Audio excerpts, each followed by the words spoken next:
Okay. So today course, I want to give you two things. One thing is function, and the second one is file handling. And we just depend on the time. Okay. So the first one is function. Okay. And okay, the first one is function. And what is function? Actually, you already understand how to perform the basic programming language in Python. But actually, you will find out sometimes we needed to run a specific code again and again. But that is really waste time. So we want to create a function to deal with specific things. For example, you know we use for loop. For loop, we can use for loop or while loop to deal with repeat things, right? And that's for, and while is just a function already built in Python. And now you need to build your own function, okay? And your own function can help you do repeat things. Okay, so function is just a block of code which only run when it's called. So you can build a function, but if you not call this function will not work. Okay, originally when we write a code on our Python, and that will from the beginning to the end, run from the beginning to the end. But now if you set up something in your function, this will not follow the sequence. This will only happen when you call this function. Okay, so that is function. Okay, so now we need to understand how to create our function. And what is function? Function is just a block of organized and reusable code. Reusable code, and that's meaning this code, this block of code, we will run it again and again. But we don't know when we need to use it. So when you call it, and we can use it again. Okay, so function provide a better modularity for your application and a high degree of code reusing. Okay, for example, maybe today we want to conduct a multiplication. But when we conduct a multiplication, we needed to do three things. We needed to ask the user what's the number. And then secondly, we needed to conduct the multiplication. And then later, we needed to show the answer. We needed to do these three things again and again. But if today I create a multiplication function, I just give the numbers, and that can help us to get the answer directly. Okay, so that is function. Okay, we don't need to write 3 lines of code. We just ask the function. Function will help us to deal with all the things. So that is function, and that is just the concept of modularity. So what is function? Actually, function can divide into two types. And the first one is standard library function. What is standard library function? Standard library function is just our for, while, if, switch, all these things, and we can call this as a function. And also the length. If we call length, what's the length meaning? We can understand how many numbers already be installed in this, right? That is length. And this length is just a function already built in our Python language. Okay, that is standard library function. Okay, so now from the beginning to now, all the function you learn, all the thing you learn is a function, just is function. But today, you needed to try to, by yourself, to define a new function. Define a new function. This function will only run in your computer, not run in the other's computer. Okay, so you can create your own one, and based on your requirement. Okay, and you can imagine that if today you needed to create a big system, you needed to create a big system, and in this big system, you needed to interact with your database, right? And when we interact with our database, we needed to do so many things. How many things you needed to do? We needed to connect with our database. and we needed to insert something into our database, and we needed to understand how many things we needed to insert in, and we needed to end our connection. Okay, so there has so many things we needed to do that. But if today we just want to add a product, so I needed to maybe run lines of the code, and that is really waste time. If every time we needed to run a product and we just needed to run 10 lines of code, and if today you needed to maybe add 10 products, maybe you needed to write 100 lines of the code, that is to waste time. So maybe today we just create a function to replace by these 10 lines, and that can help you do things in a quick way. Okay, so today we just needed to create a function by ourselves. Okay, but now we needed to create a function, but how to create this function? Okay, you needed to use def in here in the beginning, and later is your function name. It's a function name. You can use any keywords as your function name, and you can decide. You can decide today you wanna put the argument in there or not. Okay, this is just depends on your need. And in the letter you can return something. Okay, so that will be a function. That will be a function.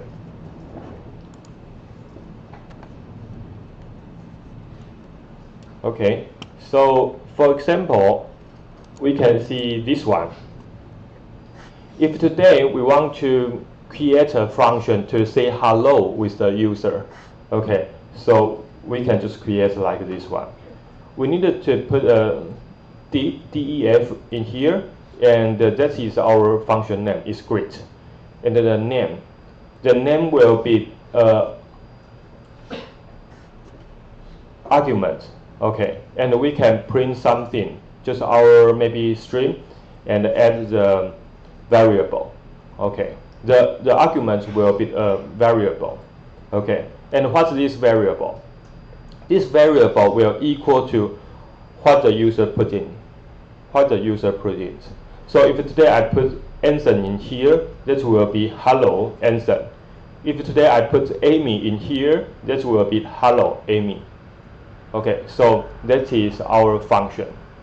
Okay, maybe let's just try it. The first one, we needed to give a definition of the greet. Okay, and when we call this greet, and this can help us to show hello Tainan. So we just run it.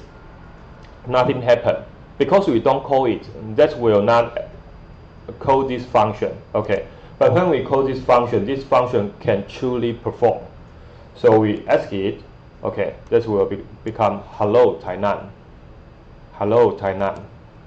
Okay, so if today I change the function name to greet1, I run it again, and I run it again. I needed to run greet1, so that will show hello Tainan.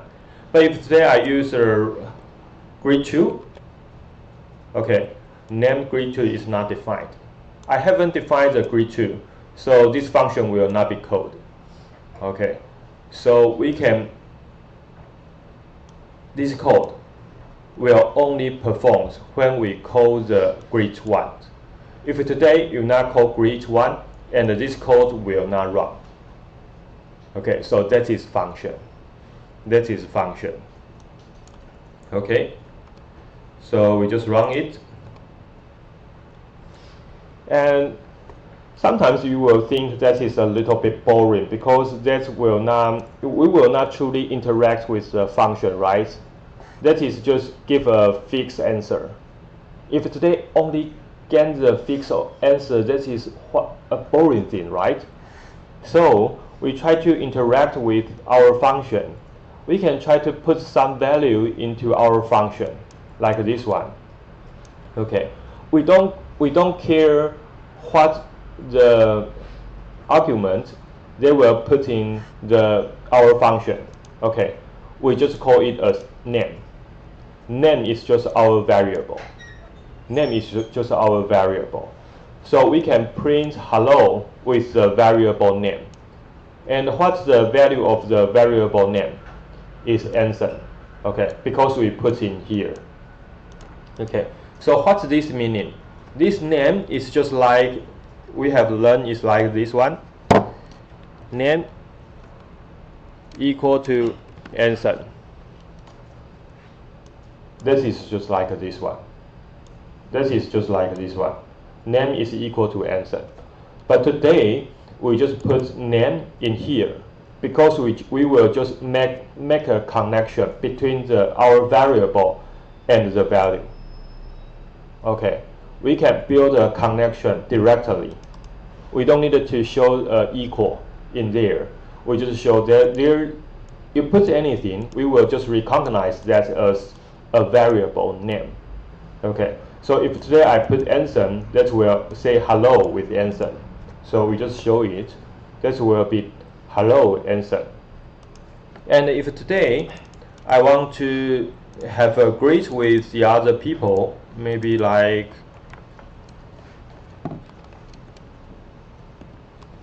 Jermelin. Okay, so I can say hello with Jermelin. Okay, hello Jermelin. Okay, so you can put any word into this function. You can put any words into this function. And then now, maybe you can create the other thing is like you want to get a multiplication. And if I put a number into here, maybe I put a 5 in here, you just print 5 multiplied 5. Okay, it just gives me the answer. You can try to do this. You can imagine that how to create a function to deal with your requirement. Okay, you can conduct the multiplication. Okay, you can conduct the division. You can conduct the subtraction, and you can conduct a description. You can conduct anything by you depends on your function. So now please try to play with your function. Okay, you can try to define a new function and you can try to use it. Okay, I give you maybe 10 minutes, two minutes.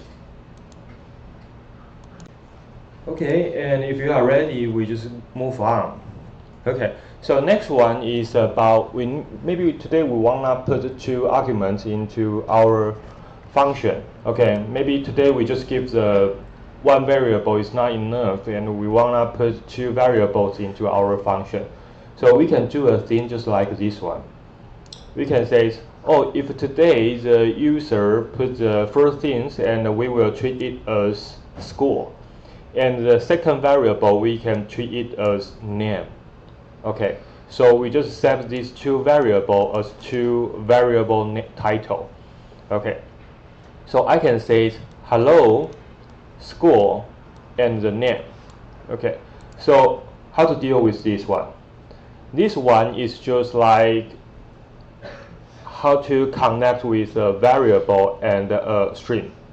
Okay, if today this is a variable in between the 2 strings and we needed to use add in here. We needed to use add in here. And we needed to use a double quote with our string. Double quote with our string. But if today that is a variable, you don't need to use double quote. Okay? So like this one, I set up a function is info. Info with 2 variables. The first variable school, the second one is name. So now if I call info NCKU and Anson, so I will put NCKU as my school. I will put Anson as my name. Okay, so I can shift it. That will be hello NCKU Anson. And later I can put the other thing like other thing like info, maybe James, okay, and NTU. Maybe today I wanna call the NTU's James, so I can call this info function, and that can help us to say hello with our NTU gems. So that will become hello NTU gems. So that is our function. Function can deal with so many variables in the same times. So that is really depends on how many variables you want to put in your function. Okay, this function just defined by yourself. So you can decide anything you want just based on your requirement.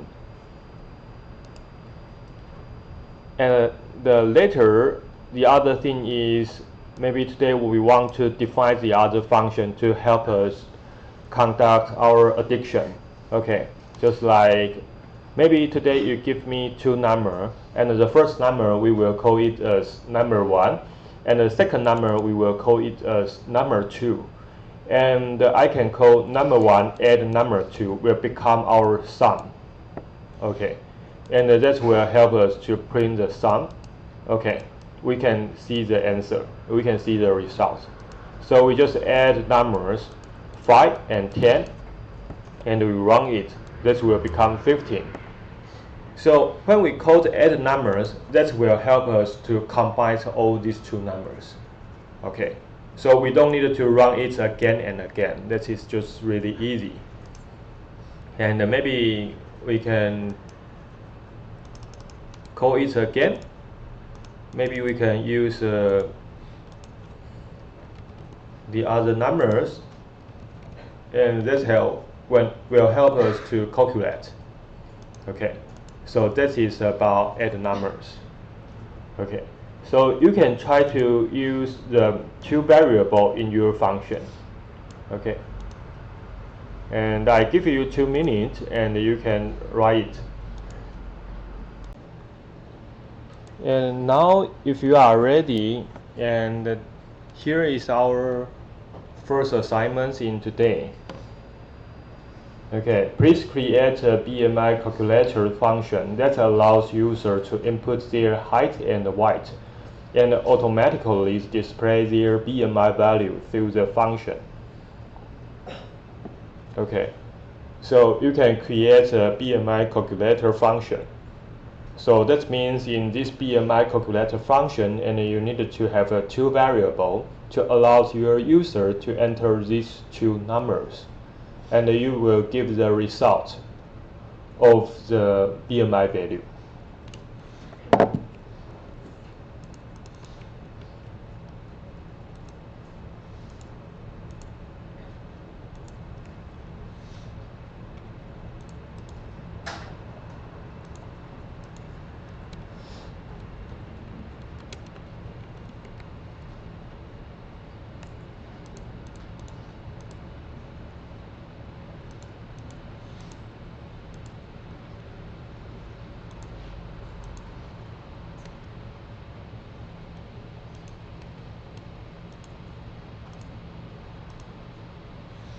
Okay, let's keep going.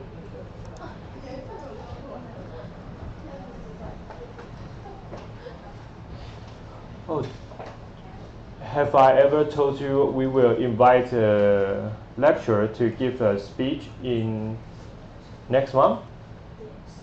Yes. Okay, so next month we will have a date, and we'll have professors will give you a speech, and I will also come to here. And his domain is in supply chain management, and he will show you how to use programming language to do like these things. Okay, and actually this professor is also graduated from the MBA program, and is a kind of similar to our background. So you will understand if today my major is in business administration, and how to make us to focus on a special more focused domains.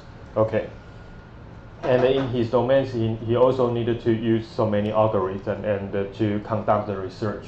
So you will understand how to follow this path and to become the expertise in supply chain management or something. So I think that is a good opportunity, and you can try to understand you are interested in this domain or not. So you will more understand what's the relationship with the coding and other domain.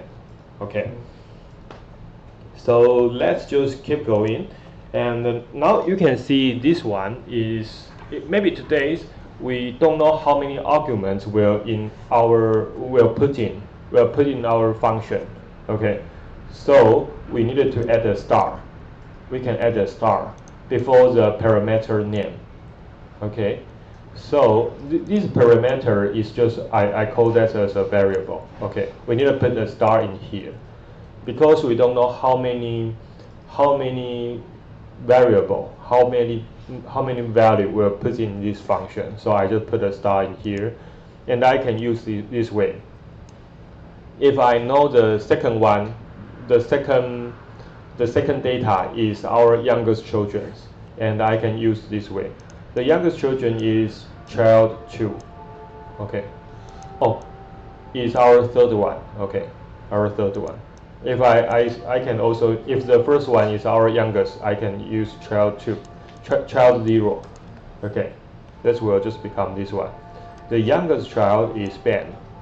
Okay, so for example, maybe I can use another way is I can call the your children again. Okay, and I can put the other name before the Ben, maybe like Tim. Okay, and we needed to put a comma in here. Okay, so we run it again. That will become the youngest child is Tim. Okay, because in our function we define that the first one, just try index 0 in our child list will show the first one. So that will become the Tim in here. Okay, so when you wanna deal with many variables in your function, and please remember to put a function, but please put a star before to your variable. Okay, that's just not like this one, because in here we already know we only put two variable in here. So I will set up 2 variable in here. But if today you don't know how many variable we'll put in, okay, you just use this way. You just use this way to add a star before your parameter. Okay. And later is we can see this one. A Python function may or may not return a value. Okay, because in the past we only used the print, but now we needed to experience what is return. What is return? Okay, so we will know that a function may or may not return a value. If we want our function to return some value to a function call, we use the return statement. Okay, just like this way. I can define the find square, and we just define there will has a variable. This variable is none. Okay, and our result will equal to the numbers multiply numbers. Okay, that will help us return the result. Okay, and we just call our square is equal to find square. Okay, find square 3. So that will help us to conduct the multiplication, and we just use it.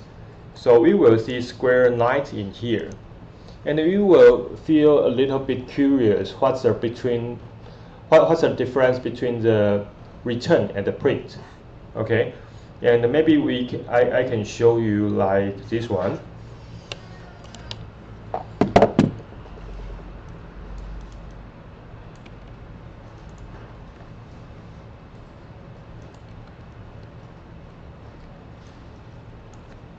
Maybe I just write it again, and we can find square and the num1, and the result 1 equal to num1 multiplying num1, and we just return the result 1. Okay, and we just called find square.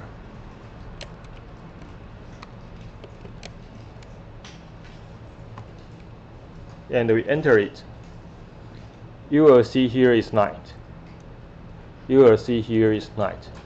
But if today you use maybe Visual Studio Code, and maybe that will not any output in here. They will not emerge output in here. Okay, that is because today we use Jupyter, so you can see the output. So normally that will show us our output. That is just because Jupyter is a user-friendly tool to help the designer can understand what's the value of find square 3. Okay, so actually we needed to assign this number, assign this result into square. Square 1 equal to find square. Okay, and later we just print square 1. Okay, so actually maybe you will think, do you find out any difference?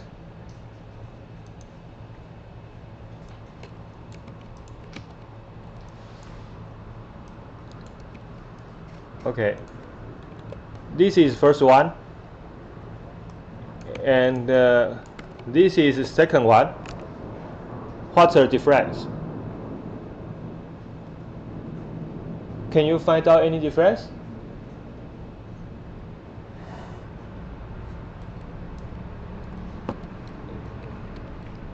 This is first one. This is the second one. What's the difference? No one find out that? Yes? Oh, the second one we can see the out in here. Okay, but the first one we can see the out in there. Okay, so what's the difference? That is because if I use this one, okay, that is just give me the results of the square. But if I use this one, that's just print the numbers. Okay, actually we only print the number. The number will truly shows on our face, show us our result. Okay, but if today we only assign this as find square, that is just help user to understand what's the result. Okay, one is print and the other is not print. Okay, so you can see this one, and maybe you will have a little bit curious why today we needed to use we needed to use find square to get the result, not just print it. Why not just use print? Maybe you can try to see this one. Suppose today we want to calculate the following equations through an addition function. Okay, like 5 add 2 and a add 46, and we needed to multiply. So we can conduct addition like this one, and we just use return. And we can, based on the result of the addition function, to multiply each other, and we will get the result like this one. Okay, but if today you use this,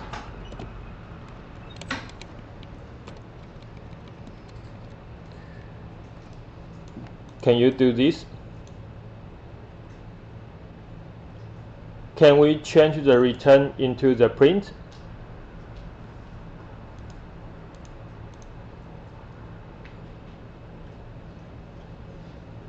Yes, I just show you that. You will see this one. That will help you to print 7 and print 14 to the user. But actually, when we needed to calculate these two numbers, that will be wrong. Okay, so actually, this addition just print the numbers. They not save a number. They not save a number. But in here, we return a result. This result will be the number. Okay, So we can based on this result to calculate again. But if today we already print it, that will not reuse again. Okay. Only the numbers we can reuse. So for reuse it again, we needed to use return in here. We needed to use return in here. Can you understand? One is print, one is return. If today you use the print, that's just print some things in your computer. Okay. And that will become nothing. This will become nothing. They just print a thing in there. But if today I use a return, that will help you to save this number. Help you to save this number. So in here, I can save the number maybe is 7 and multiply 14. Okay. But if here, they will feel a little bit confused. Why you use my print to multiply another print? My print to multiply another print. How to perform a print multiplication? This is a little bit weird, right? We can only conduct the multiplication based on two numbers, but we cannot based on two print and to perform our calculation, right? So you needed to understand, we needed to use return in here. We needed to use return in here. And if today we use print in here, that will something wrong in there. Okay. So this is a reason why we needed to use return.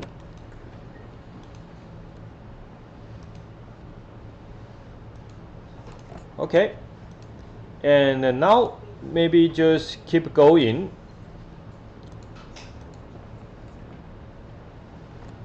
Do you ever hear about the recursive Fibonacci function? Who have heard about the recursive Fibonacci function? No, just one. Okay. And actually, this is a Fibonacci sequence. This is a Fibonacci sequence. Can you find out any pattern from this list? What's the pattern? Is there anyone can tell me what's the pattern about this sequence? What's this sequence? Yes? Oh, the two numbers.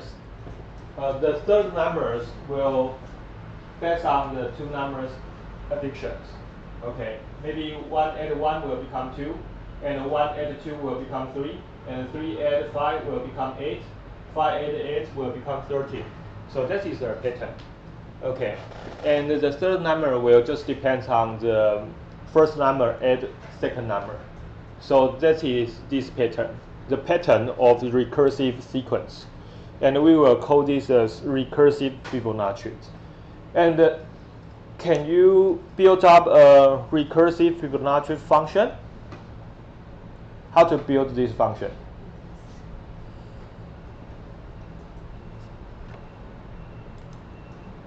How to build this function? Okay, I will show you.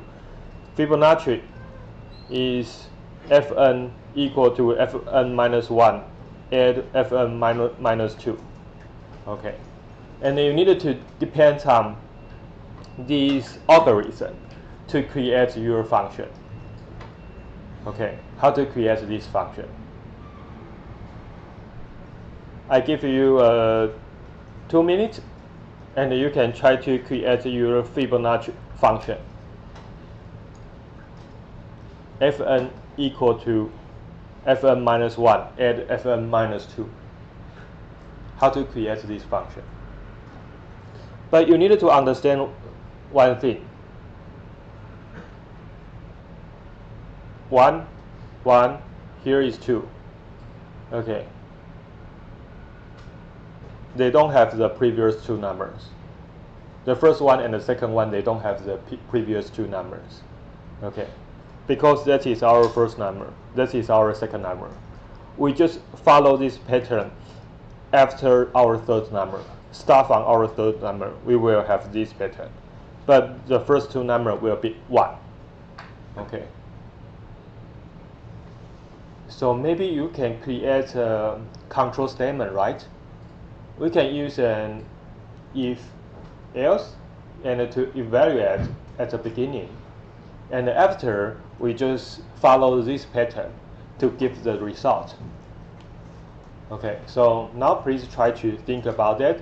I will give you 5 minutes. And now I will show you how to do this. Okay, so you will find out pattern is that the first two terms are ones, and then thereafter each term is just the sum of the previous two terms. Okay, so we needed to understand this number is the two terms or not. If not, and we just follow the pattern of the sum of the previous two terms. Okay, and we will understand the result. Okay, so just like this one, and that is the first number, second number, third number, fourth number, 5, 6, 7. And we will understand the first two will be 1, and from the third start, and we will find out that will be the sum of the previous two numbers.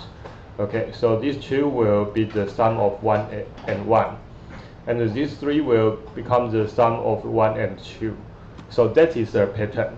Okay, so we needed to base on this pattern to translate into our algorithm. And what our algorithm is just if n is smaller or equal to 2, and we just return 1. Okay, so you will see this one. Okay, we just define the Fibonacci and we put n into here, and we will evaluate today n is equal to 1, please just return 1. And L if n equal to 2, and please return 1. And L if n is bigger than 2, please just return Fibonacci n minus 1 and Fibonacci n minus 2. So you will find out this function. In this function, they call themselves. They call themselves. Okay. This is Fibonacci. But in this program, and we also call Fibonacci, we also call ourselves. We also call ourselves. Okay. So, but that will not be an end stop loop. Okay. Because we already told them the first one and the second one will be 1. So, but that will make your computer run heavily. Why I say that? Because you can imagine that if today I want to understand Fibonacci 100, so how many times they needed to run? But if today I give the 100,000, how many times they needed to run this program? Okay, so this will spend a lot of time, right? If today I want to run this recursive function, okay, that is really waste time, just like this one. I run the Fibonacci 1, that is easy. Fibonacci 2, that is easy. But if Fibonacci 3, and that is needed to run Fibonacci 1 and Fibonacci 2. But if today I needed to run Fibonacci 4, that is needed to run more time. And if today I needed to run Fibonacci 7, we need to run these things. Okay, so that is really complex. Okay, to deal with these problems, and we needed to save it. How to save it? So maybe we just test it. Is the program running for a long time? And we just experience what is a long time. So we just run our Fibonacci. Okay, and we can call Fibonacci 5. So that is so quick, right? But if today I want to call the Fibonacci from 1 to 10, that is easy, right? But if today I want to call the Fibonacci from 1 to 101,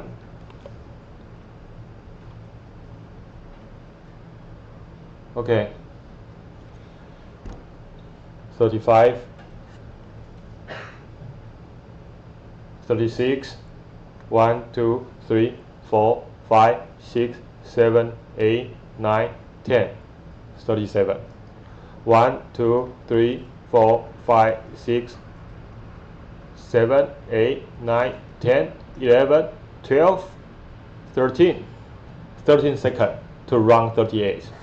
Okay, so we needed to start it because that will run too many times. Okay, so how to deal with that problem? There is a way is memorization. Okay, what is memorization? That is just like our memory. We needed to remember when we call the Fibonacci 6, and we needed to understand what the number is 6. And we call the Fibonacci 7, and because we run it before, so we needed to memorize Fibonacci 7 is equal to which numbers. So that will help our computer to build up a memory. And we can depend on this memory to help us not run it again and again. Okay, so that will help us to run it so quick. Okay, and actually they just put this memory as our cache value, and we will call this thing is just like 暂存. Okay, that is just temporary and put in your computer. Okay, so we don't need to run it to understand what is Fibonacci 5, what is Fibonacci 4, what is Fibonacci 7. We just depend on our memory because we already run Fibonacci 7 in the before.